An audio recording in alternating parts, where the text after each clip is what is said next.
प्यारे दोस्तों, guidance corner में आपका स्वागत है। आज का हमारा विषय है भारतीय थल सेना में सैनिक की पोस्ट पर आप किस प्रकार से जा सकते हैं उसकी जानकारी देना।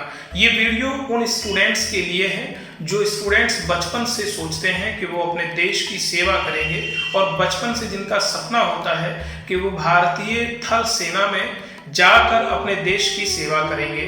तो मुझे पूरा विश्वास है कि अगर आप इस वीडियो को आखिर तक देखेंगे तो भारतीय थल सेना में सैनिक के पोस्ट पर आप किस तरीके से जा सकते हैं उसकी पूरी प्रक्रिया आपकी समझ में आ जाएगी। तो चलिए वीडियो को शुरू करते हैं। इसके लिए सबसे पहले आपकी एलिजिबिलिटी क्राइटेरिया क्या होना चाहिए, यानी आपकी योग्यता क्या होनी चाहिए, उसके बारे में हम बता रहे हैं। आपको 10वीं कक्षा पास होना चाहिए और उसमें कम से कम आपके 45% नंबर होने चाहिए और हर एक सब्जेक्ट में भी आपके 33% नंबर हों और ये 10वीं की परीक्षा आपने किसी भी बोर्ड से पास की हुई हो, कोई दिक्कत नहीं है, बस विषय जो है वो सेम होने चाहिए। और अगर आपने 12वीं कक्षा पास की है किसी भी स्ट्रीम से और कितने भी परसेंटेज मार्क्स के साथ, तो आपको कोई दिक्कत नहीं है, आप इसके योग्य हैं। तीसरी जो इसकी मुख्य योग्यता है वो ये है कि आप अनमैरिड होने चाहिए, यानी कि अगर आप शादीशुदा होंगे तो आप इन भर्तियों में प्रतिभाग नहीं कर पाएंगे। एज लिमिट आपकी 17.5 साल से 21 साल के बीच में आपकी एज होनी चाहिए। और नंबर ऑफ वैकेंसीज की अगर हम बात करें तो ये पूरे देश में विभिन्न जो हमारे थल सेना केंद्र हैं उन पर समय समय पर भर्तियों का आयोजन किया जाता है, भर्ती रैलियों का आयोजन किया जाता है। जितने भी कैंडिडेट्स उसमें प्रतिभाग करते हैं और वो सारे जो क्राइटेरिया हैं उन्हें फुलफिल करते हैं तो उन सभी को इसमें ले लिया जाता है। एप्लीकेशन फॉर्म टाइमिंग और फीस की अगर हम बात करते हैं तो एप्लीकेशन फॉर्म आमतौर से देश के विभिन्न जो केंद्र हैं, भर्ती केंद्र हैं, उन पर आयोजित किए जाते हैं, जो आमतौर से मार्च, अप्रैल, मई में या सितंबर, अक्टूबर, नवंबर में भर्तियों का आयोजन किया जाता है देश के विभिन्न केंद्रों पर, जिसकी जानकारी आपको indianarmy.nic.in वेबसाइट पर और उसके साथ साथ हमारे देश के जो मुख्य रोजगार समाचार या मुख्य समाचार पत्र हैं उनके माध्यम से प्रसारित की जाती है। और इस भर्ती के आयोजन से लगभग 2 महीने पहले आपको ऑनलाइन फॉर्म फिल करना होता है। ऑनलाइन फॉर्म अब जरूरी है, अगर आप ऑनलाइन फॉर्म फिल नहीं करेंगे तो आप इस रैली में, भर्ती रैली में प्रतिभाग नहीं कर पाएंगे। ऑनलाइन फॉर्म जो है वो जैसे एडवर्टीजमेंट आता है उसी में ऑनलाइन फॉर्म की प्रक्रिया पूरी आपको डिटेल में दे दी जाती है। तो इसलिए आप अगर चाहते हैं तो आपको ये इंडियन आर्मी की जो वेबसाइट है उसे समय समय पर चेक करते रहना है। अब भर्ती प्रक्रिया क्या है, रिक्रूटमेंट प्रोसेस क्या है, इसमें 2-3 पड़ाव होते हैं।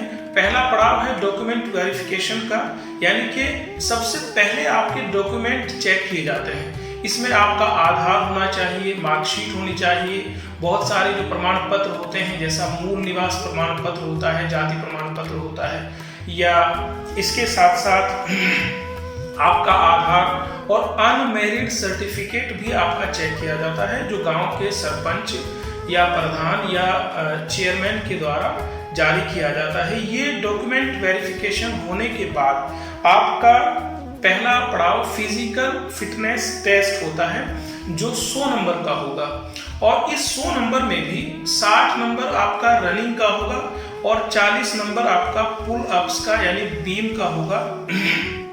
और तीसरा पड़ाव इसी का जंपिंग एंड बैलेंसिंग होता है जो क्वालिफाइंग नेचर का होगा, यानी कि जो रनिंग है वो 60 नंबर की है। अगर आप 1.6 किलोमीटर यानी 1600 मीटर की दूरी आप 5 मिनट 30 सेकंड में पूरी करते हैं तो आपको 60 नंबर दिए जाते हैं। अगर 5 मिनट 31 सेकंड से 5 मिनट 45 सेकंड के बीच आप ये दूरी रनिंग करते हैं तो आपको 48 नंबर दिए जाते हैं। अगर इससे ज़्यादा आप टाइम लेते हैं तो आप फेल समझे जाएंगे और आपको भर्ती प्रक्रिया से बाहर कर दिया जाएगा। दूसरा पड़ाव पुल अप्स का है, बीम का है, उसमें लटक कर आपको करना होता है। तो वो 40 नंबर का है। अगर आप 10 पुलअप मारते हैं तो आपको 40 नंबर दिए जाते हैं। अगर 9 पुलअप आप करते हैं तो 33 नंबर, अगर 8 करते हैं तो 27 नंबर, और अगर 7 पुलअप करते हैं तो 21 नंबर, और अगर आप कुल 6 ही पुलअप कर पाते हैं तो आपको 16 नंबर दिए जाते हैं। इस तरीके से तीसरा पड़ाव जंपिंग एंड बैलेंसिंग का होता है। जंपिंग में आपको 9 फीट का एक गड्ढा होता है जिसे आपको जंप करना होता है। ये क्वालिफाइड नेचर है, तो उसमें 3 चांस आपको दिए जाते हैं। अगर एक बार नहीं, 2 बार, तीसरी बार में आप कूद जाते हैं। और एक बैलेंसिंग होता है, वो जिग-जैग थोड़ा सा रास्ता, टेढ़ा मेढ़ा रास्ता और थोड़ा ऊपर नीचे आपको चलना होता है, उसमें भी आपको 3 चांस दिए जाते हैं। अगर ये तीनों पड़ाव आप पार कर लेते हैं तो फिर आपका फिजिकल मेजरमेंट किया जाता है।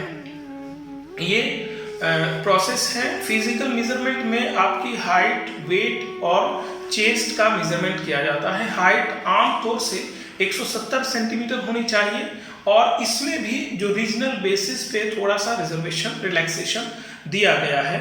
और वेट आपका कम से कम 50 किलो होना चाहिए। अगर हाइट आपकी ज़्यादा है तो फिर आपका वेट अकॉर्डिंग टू हाइट होना चाहिए, और चेस्ट आपकी 77 सेंटीमीटर और 5 सेंटीमीटर का आपका फुलाव होना चाहिए।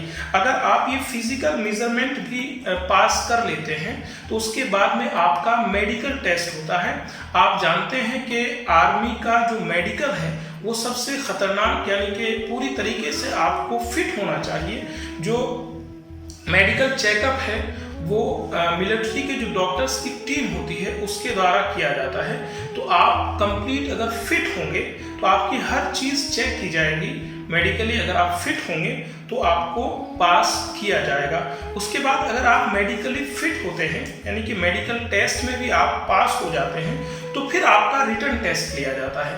हालांकि रिटन टेस्ट क्वालिफाइंग नेचर का होता है, लेकिन इसमें भी आपके रिटन टेस्ट में जो है 10th क्लास का सिलेबस पूछा जाता है। और ये रिटन एग्जाम जो है वो हिंदी और इंग्लिश के साथ साथ जो रीजनल लैंग्वेजेस हैं उनमें भी पूछा जाता है। चूंकि भर्तियों का आयोजन देश के विभिन्न हिस्सों में किया जाता है, तो हमारा देश विविधताओं का देश है, बहुत सारी भाषाएं यहाँ प्रचलित हैं।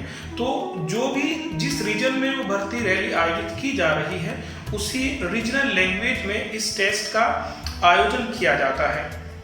और ये टेस्ट कुल 1 घंटे का होता है, जिसमें जनरल नॉलेज के 15 प्रश्न होते हैं जो 30 नंबर के होते हैं, मैथमेटिक्स के 15 प्रश्न होते हैं जो 30 नंबर के होते हैं, और जनरल साइंस के 15 प्रश्न होते हैं जो 30 नंबर के होते हैं, और 5 प्रश्न लॉजिकल रीजनिंग के होते हैं जो 10 नंबर के होते हैं। इस तरीके से 50 प्रश्न होते हैं जो 100 नंबर के होते हैं। और चूंकि हमने पहले ही बताया ये क्वालिफाइंग नेचर है, यानी कि इस परीक्षा को आपको सिर्फ क्वालिफाई करना है, पास करना है। उसमें आपके 35 नंबर होने चाहिए, यानी 35% मार्क्स अगर आप हासिल करते हैं, प्राप्त करते हैं, तो आप पास माने जाएंगे। यहाँ एक बहुत महत्वपूर्ण बात ये भी है कि ये इसमें नेगेटिव मार्किंग भी होती है। अगर आप एक प्रश्न गलत करेंगे तो आपका आधा नंबर कट जाएगा।